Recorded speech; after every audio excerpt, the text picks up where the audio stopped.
The Dragon King's palace crowned the smoking peak of Mount Ashenfire, a fortress carved from obsidian and flame-kissed stone. It had stood there for 10,000 years, its black walls drinking in the light of molten rivers that flowed beneath. Its foundations, within its highest hall, where columns of glassy basalt rose like frozen lightning. Vorith embarrassed, sovereign of the dragon clans and lord of the eastern skies, sat upon a throne of molten gold that never cooled. Crimson scales armored his titanic form, each one catching the light of braziers that burned with eternal fire. Heat shimmered around him like a living veil. His eyes, ancient as the first mountains and sharp as winter frost, swept the length of the grand hall, where yet another line of warriors waited to be judged. They came from every corner of the known realms, elven sword masters whose silver blades whispered through the air as if eager to drink blood. Dwarven berserkers with axes heavy enough to split granite and beards braided with iron rings, taken from slain foes, Orcish warlords bearing scars like maps of 100 battlefields. Even dragons young, gleaming, and ambitious had come to stand before the legendary embarrassed, hoping to claim a place at his side. All came for the same purpose, to pass the Dragon King's test and earn the right to join his elite guard. The Ember Wardens, a company so honored that nations waged wars and forged alliances merely for a chance to place one champion within it, yet no one had succeeded in 3 centuries. The test itself was a legend wrapped in mystery. Some warriors never made it past the great obsidian doors of the throne room. Others strode proudly into the hall only to be dismissed within seconds. By a single bored flick of Vorith's massive claw, a few were permitted to fight. They unleashed storms of steel and magic, filling the hall with the clang of weapons and the roar of spells.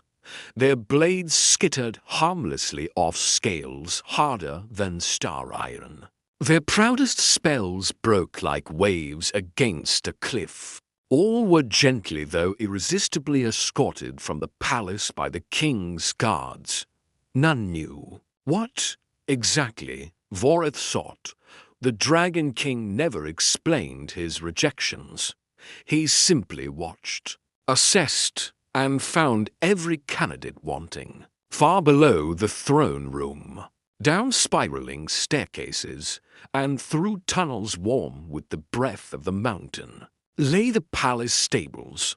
They were vast caverns lined with basalt pillars, the air rich with the smell of straw, ash, and the sharp tang of drake scale. Here, in the dim orange glow of love-lit lanterns, Eli Rowan was mucking out stalls. The lesser drakes' distant cousins of dragons shifted and snorted in their pens. Sleeker and smaller than true dragons, they were used for transportation, patrols, and bearing messages across the skies. Their wings stirred the straw with every restless twitch. Eli moved among them with practiced ease. A brush in one hand, a bucket in the other, boots splattered with mud and soot. He was 17, all awkward limbs and stubborn jaw. One of the very few humans allowed within dragon territory, and even fewer allowed within the palace itself. To dragons, humans were an oddity, short-lived, fragile, and unimpressive. No scales, no claws, almost no magic. Useful in their way, but easy to overlook. Eli didn't particularly mind being overlooked. It meant he could work in peace. He loved the stables, loved the way the drake's eyes softened when he spoke, how their muscles relaxed under his hands. In 6 months he had learned the personality of every beast under his care. Ember, the temperamental red who snapped at anyone wearing perfume. Cloudstep, a pale blue who hated thunder. Brindle, who pretended to be fierce but melted for dried figs. The stable master, an elderly drakekeeper, named Shah with scales gone dull and grey with age, often said the boy had a gift. On this particular morning, Eli was brushing Ember's neck, speaking to her in a low, soothing voice. When a distant clamor echoed faintly from above, he paused, listening. The sound was familiar now. Raised voices, heavy footsteps, the metallic rattle of armor. Another rejection, Eli sighed, running the brush along Ember's shoulder as she snorted. That's what. The 4th this week. The drake flicked an ear and huffed, sending a puff of warm breath into his face. Ridiculous, isn't it? Eli went on. All these mighty warriors, all that steel and magic, and not one of them knows what he's looking for. He had no idea that his words, spoken softly to a stall and a single drake, carried much farther than the stable walls. Vorith's embarrassed senses were the stuff of fearful songs. If he chose, he could hear a whisper through a storm, feel the footfall of a mouse across half a valley, catch the scent of a single drop of blood borne on the wind. Lately, in quiet hours between audiences, he had found his attention drifting downward, to the stable caverns below his hall, where a human boy spoke to drakes as though they were equals and not beasts of burden. The Dragon King listened. That afternoon, after dismissing a celebrated human knight whose arrogance entered the throne room, several steps ahead of him, Vorith made a decision that startled even himself. He left the throne. The palace trembled as he descended from the great hall, not with violence, but with awe. Dragons rarely moved through their own strongholds at full size. Attendants and guards pressed themselves against the walls, bowing as the king passed, his massive claws clicking softly on obsidian floors. The air around him smelled faintly of smoke and storms. In the stables, Eli was singing. His voice was unremarkable, pleasant but plain, carrying the tune of an old human folk song about a farmer who befriended a wild horse and won its trust with patience instead of rope and whip. The melody wound between the stalls, and the drakes shifted, eyes half-lidded, lulled by sound and rhythm. Eli didn't notice the shadow that swallowed the stable entrance until Ember suddenly froze beneath his hand, her pupils dilating to dark slits. "What is it, girl?" he murmured, turning and nearly dropped his brush. Vorith embarrassed filled the doorway. His head alone was larger than a wagon. He had to lower his neck to avoid scraping his horns against the arch. The heat from his body washed over the stable like the breath of a furnace. Every drake had gone still, not from fear, but from the instinctive recognition of a greater presence. The way small fires bow to a blazing sun. Ellie's knees hit the straw before he realized he'd moved. "Your Majesty," he stammered, heart pounding so hard he could feel it in his throat. "Rise," Vorith commanded. The word rolled through the stable like distant thunder. Eli obeyed. On instinct, legs trembling. Standing made things worse. It only emphasized how impossibly small he was. He kept his eyes lowered, staring at the king's talons, each claw longer than his arm, each scale edged with heat-mirrored light. "You are Eli Rowan," Vorith said. The human's stable hand. "Yes, your majesty." The dragon stepped fully into the stable. Despite his size, he moved with fluid grace, as if his body were made not of muscle and bone, but of smoke and purpose. He lowered his head, bringing one golden eye close enough that Eli could see his own reflection in its polished surface. "You have been here 6 months," Vorith rumbled. "You tend my drakes." "I do my best, sire," Eli whispered. "Why?" Eli blinked, caught off guard. "Why, sire? Why do you care for them?" The Dragon King's gaze sharpened, the air growing even warmer. "You are human. These are not your kin. You owe them no loyalty. Yet Shah tells me they have never been better tended. Why?" The boy swallowed. Terror prickled along his spine. But there was something else in the king's voice, something that did not match the tales. Of ruthless judgment and implacable fire. Curiosity, because they deserve it, sire, Eli said at last. Vorith's pupils narrowed to thoughtful slits. "Explain." "They serve the palace faithfully," Eli said, words coming faster now that he'd started. "They carry messages. Through storms, bring healers to the wounded, whole supplies over mountains. They ask for nothing but food, water, and a dry place to sleep. They work until their wings ache and their feet crack, and most people barely notice them." He hesitated, then added more softly, "The least I can do is make sure they're comfortable. Happy if I can manage it." Ember nudged his shoulder as if in agreement, and Eli continued, cheeks flushing, because nobody else seemed to see them as anything more than tools. Someone should.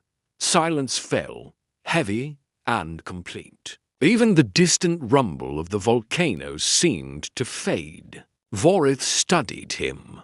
This fragile creature whose entire life would pass in the space of a dragon's idle musing. The boy stood straight despite his fear, one hand resting on Ember's neck, as if taking comfort from the very creature he defended. Then something happened that no one in the palace had seen in 300 years. The corner of Vorith's massive mouth curved upward. It was small, almost lost in the jagged lines of his muzzle. But it was there a smile, subtle as dawn.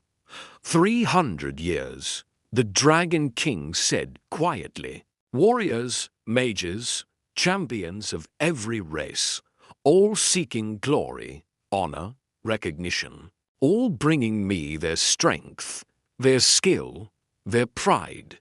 His gaze swept the stables, then returned to the boy. Not one of them has shown me what you just did for a stable of drakes.